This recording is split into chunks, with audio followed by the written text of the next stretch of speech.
Are online companies that manage hair loss helpful or harmful?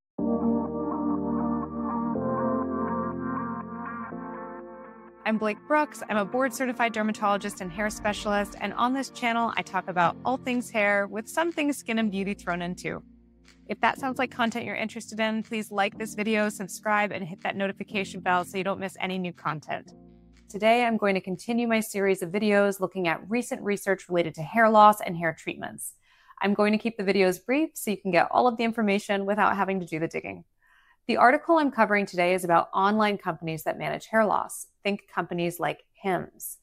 I have such mixed feelings about these companies. Overall, I do think they're a source of good because wait times to see dermatologists can be really long, and these companies provide a quicker route to treatment, so I'm in favor of them. But there are some aspects that really scare me. I can't tell you the number of times I've had patients come in and give me the perfect story and honestly, even the perfect picture from a distance for a non-scarring form of hair loss, meaning something like telogen effluvium, which is a temporary state with increased hair shedding, or androgenetic alopecia, which is what we think of as male or female pattern hair loss. Then on close scalp exam, they have early or subtle scarring hair loss signs. All of these patients would likely be misdiagnosed by online companies, and these companies have minimal medical oversight. So that's a really big problem because when you delay appropriate treatment for these conditions, you have permanent hair loss. The article I'm covering today is a research letter published in the JAAD, which is one of our largest journals in dermatology, about costs of these companies. They basically did a cost comparison with the bottom line of how much money patients paid for their hair loss treatments who saw traditional in-office dermatologists, and they did factor in the cost of copays and medications versus online direct-to-consumer hair loss companies. Think, again, companies like Hims.